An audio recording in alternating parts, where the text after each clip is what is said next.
Hello friends, welcome back to Mathew Arnold's Culture and Anarchy, Chapter 3. We have done Chapter 1 and now Chapter 2 and now we have got Chapter 3 where he divides the English society into three groups. First, the aristocracy, whom he calls the barbarians. Second, the middle class, whom he calls philistines. And the third, there's the working class, and that he calls populace. Populace, not hopeless, but populace. Now, he enumerates or gives a list of the qualities of each one of these groups. The barbarians, for example, barbarians are supposed to be the aristocratic people, but he calls them barbarians because there is no inward, you don't find any inward gifts in them. All what you see in the aristocracy or aristocratic people, the so-called noble people, only outward graces and outward appearances, for example. The apparel oft proclaimeth the man, says Shakespeare. The Polonius says to, that is the words of Polonius in Shakespeare's The Hamlet. So, apparel oft proclaimeth the man, that means his appearance as it. Says these barbarians or the aristocracy, they are staunch individualists, selfish to the core. They assert their personal liberty. Again we can see, do as one likes to do. Doing as one likes to do, whatever one likes to do, personal liberty. And you can see now, see the aristocracy, you can see the behavior of the aristocracy very, very clearly seen in the Tale of Two Cities. Probably you might know that. Yes. Then the thing is, they have the passion for doing as one likes. Liberty, same thing as that. A passion for field sports. See, care for the body, all manly exercises, vigor, good looks, fine complexion, and they are chivalrous, but chivalrous in their manners or in their actions, but only within that group. And they are chivalrous in their they have distinguished bearing. Agree, all these things are alright. But the thing is, these are all the manifestations of an external culture. Good looks, exercise, doing outside, that is outdoor sports, individualism, assertion of their personal liberty, and also they are totally inaccessible to ideas because they are very secure. Therefore, it says that although they have got all these outward appearances, outward qualities, as you think, good complexion, vigor, etc., good muscles, good health and so on, these are only external. And it says they are mainly outward gifts and outward graces, in looks, in manners, in accomplishments, in prowess. In all this you will find that this outward. Very few inward gifts, such as courage, a high spirit, or self-confidence. None of these things they have. And they have got the power of thinking is unawakened in them. Unawakened means they don't think. There's no feeling. Also the power of feeling, sympathy, culture, you can say it's only external manifestation. And when you come to their feminine class, they are also the same. The other half of that society, that is feminine class. Their seat, the seat of theirs, according to Mathew Arnold, is a great fortified post of the barbarians. Who are the barbarians, you know? Meaning of the word barbarian, uncultured, uncouth people. People who have no culture. When he says that people have no culture, here Mathew Arnold means no inward graces, no inward gifts. They have all what you have for these outward graces and outward looks, and also their apparel, that is outside, that is appearances. So this is what he says about the barbarians. He sums up the qualities of the barbarians like this. or the culture of the barbarians like this, because we are dealing with culture and anarchy. When you come to the middle class people, the great middle class people, you find they are very self-satisfied, self-complacency. They don't want to listen to anybody or give any help to others. A perfect virtuous mean, you will sometimes find mean, M-E-N mean, like in the performance and speeches of Mr. Basley. Mr. Basley is the member of the parliament. See, member of the parliament from among the middle class. And then you will see the other extreme of, an example for other extreme of the middle class you will find in Reverend W. Cattle. The other one is Basley. B-A-E-Z-L-E-Y. He is member of parliament representing the middle class, one of them. And the other one is Reverend W. Cattle. His name is Reverend W. Cattle. And he is an extremist, you can see. See, a fanatic Protestant dissenter. So these are two extremes of the middle class. Mr. Basley is very virtuous, you can see. A mean, golden mean. He observes the golden mean of Aristotle. But what about Reverend W. Cattle? He is an extremist of assault. Very fanatic. He is a fanatic Protestant dissenter. So you will find both this in middle classes. In middle classes you will find some of them are very good. They are keeping the virtu stat in media. That is the principle of that cultural. They are cultured people, and their culture they manifest in the golden mean, observing the golden mean. That is among the middle classes. There are also extremes of, for example, Reverend W. Cattle. He is a Protestant dissenter. He is a fanatic. So both people who observe the golden mean of Aristotle and also fanatics you will find among the middle class people. And he says, if you want to know the defect of the middle class people, he says, is myself. Myself means Mathew. Mathew said, look at me. I am the personification of the defect of the middle class people. And what are those defects of the middle class people that he says? He says, I refuse to lend a hand in uprooting certain definite evils in the society. I refuse. I means Mathew. I don't want to lend a hand, means help people who are very vociferous about putting down or uprooting certain defects of the society or evils, definite evils of the society. I don't help. And therefore, the believers in action grow impatient, slackness, an extreme defect. So this is the defect of the middle class people. That is lethargy, a slackness. Some of the middle class people don't want to react, like myself is. So you find three kinds of people within the middle class. One is those people who observe the golden mean. And then the other, that is, you can see represented by Mr. Basley. And secondly, you will find the fanatic, the extreme, W. Cattle, Reverend W. Cattle.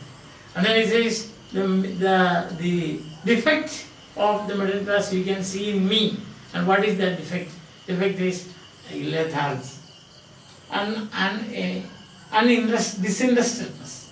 Not interested in giving a helping hand to those people who are revolting against certain evils in the society.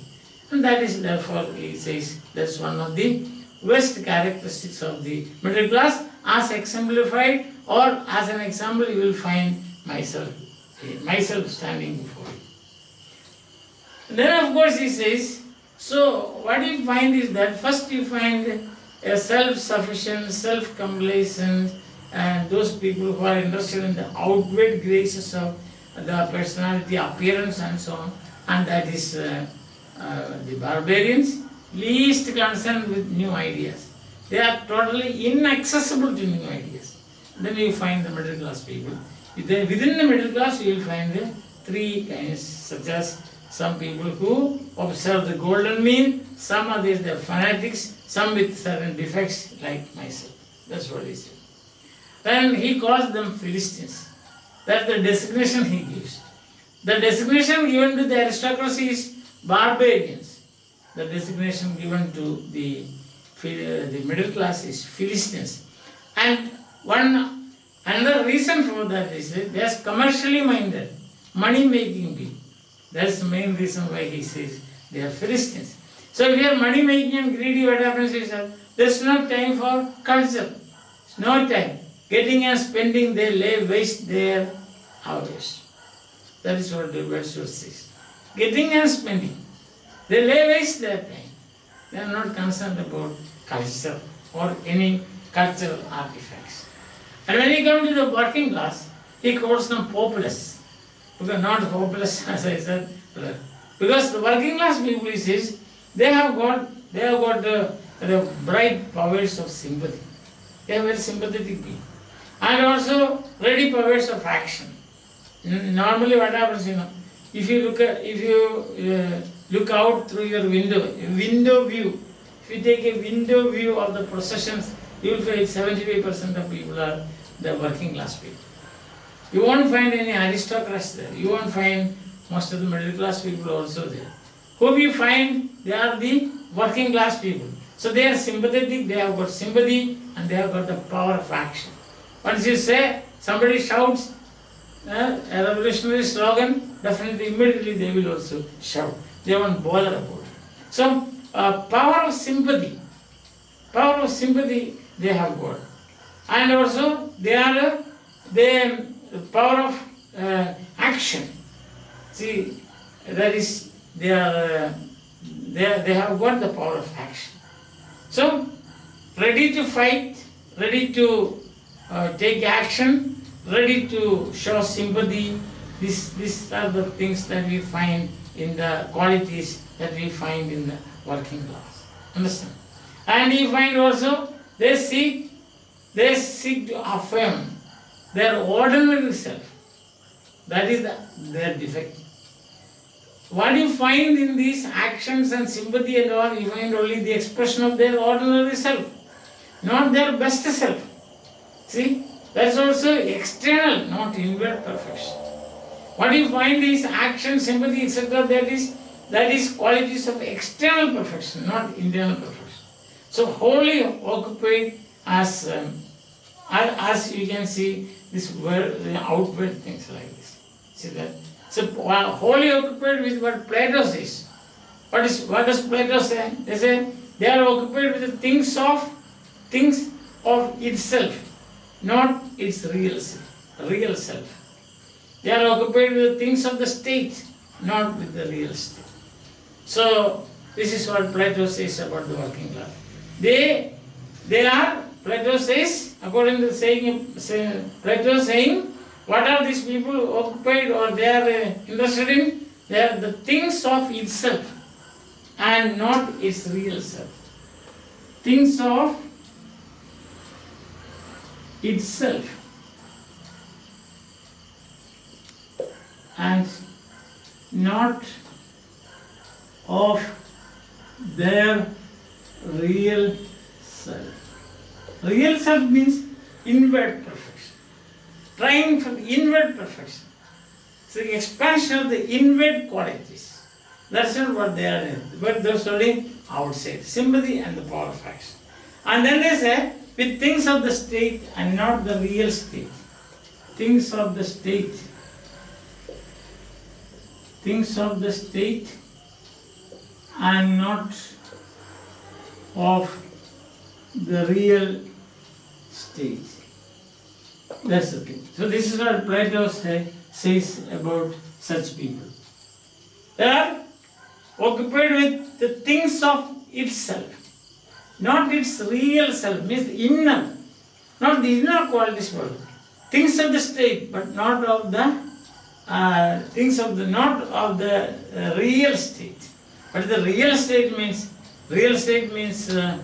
your order. You should keep order. You should keep, obey the rules, obey the authorities and things like that. That's the real statement. That is the right reason, the best reason, community's reason. That is you find in state. What is state? State is nothing but the authority invested by the right reason of the members of that society. So if you obey that, then you can say, and he calls them populace. Understand? So the vast portion of the working class is, they are raw, they are half developed, and also they are hidden amongst the poverty and squalor. So when you think of the poor, the middle class, they are poor people also. They are hidden behind the poverty and squalor. See, poverty and filth and dirt. They are raw, they are half developed. Absolutely no scope for education. We know that public schools came up later. So the time and the public schools were not that easily accessible to the poor people. But it was with you remember the Thomas Arnold and Newman, their idea it was to start public schools owned by, they're called public schools, but they should be owned by the government. So the secondary education, the doors, the floodgates of the secondary education were thrown open after the revolution of this, the revolution that is launched by Mathew and people like him. Although there is a cardinal difference between the idea of culture, say between Mathew and those who came after. That is Mathew Arnold, T.S. Eliot and F.R. Lewis. They had their idea of culture as high culture only. But then later on came the Marxist writers, say for example Raymond Williams and so on, declaring that culture is not high culture alone. That will be like building a park wall to separate the poor people from those people whom you call the so-called cultured people. There's no such thing, no separation at all. And they democratized the culture and the idea of culture, saying that culture is ordinary. So because by the time already these schools, the secondary schools were opened, every nook and corner of England, and so it had become a revolution. So what is important as far as the populace or the working class people were concerned, that is the opening up of the public school education system. Understand that? So it's after that. But before that the condition was, they were hidden behind the squalor and poverty, they were raw and they were all, we can say, half developed. Raw, half developed, and also you find the caught in poverty. See that? Sad thing. Poverty. They are poor people.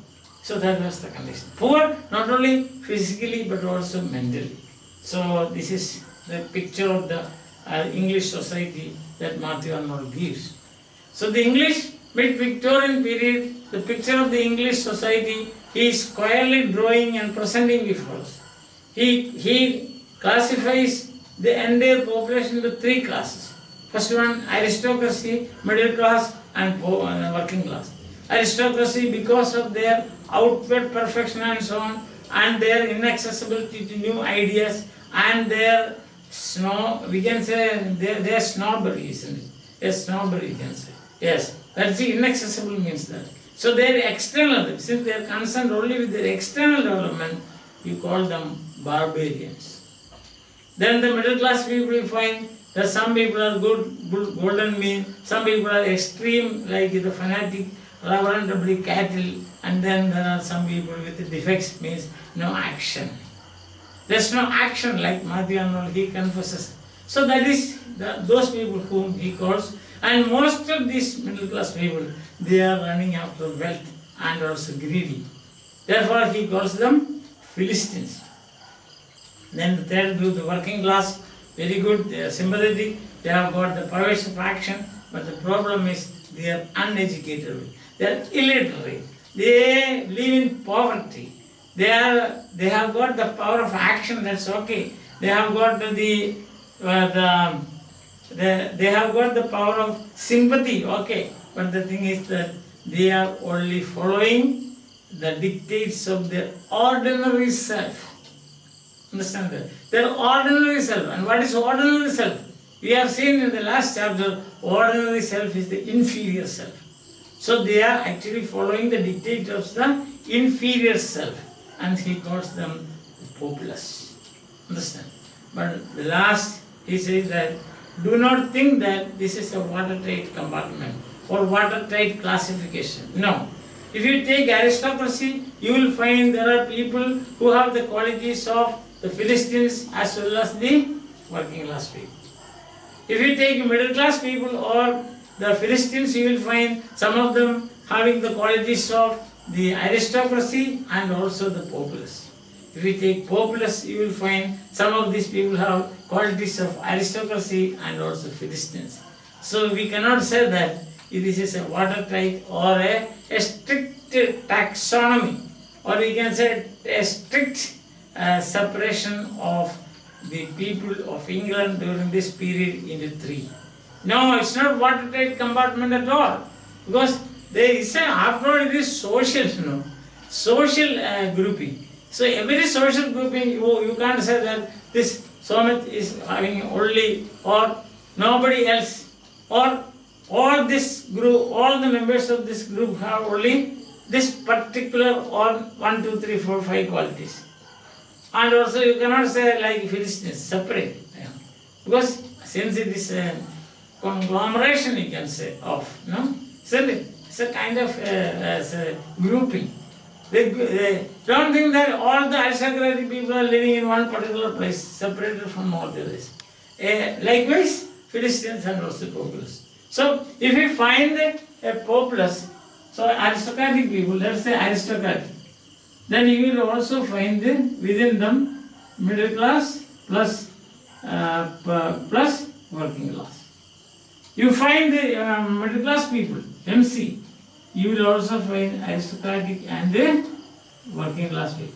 You find WC, that is only working class people, you will find aristocratic qualities as also you will find middle class qualities. Understand? I hope you understand that. Now, there's nothing like pure barbarians, like pure milk. You don't have even pure milk now, isn't it? Yes. So, you cannot say pure barbarians, pure Philistines, pure populace, no. You will have qualities mixed up. Understand? There will have qualities mixed up. No doubt about that. So, whatever it is, whether these people, they share the qualities of other groups or not, irrespective of that, one thing we must understand, that all these three groups whom Mathew Arnold has presented before us, all of them, they are following only the dictates, the voices of the ordinary self. That means the inferior self, not the high reason or the what do you call the high reason. They don't superior self or the higher self. They are not following that. So this is the problem. So what shall we do? So when you consider cultural anarchy, this division of society into three, and the way we have to get over that is also very important. So that we shall see in the next class. Till then, bye. Have a nice day. Enjoy your life. I hope you have followed this division. It's very simple and straightforward, and therefore, see you again.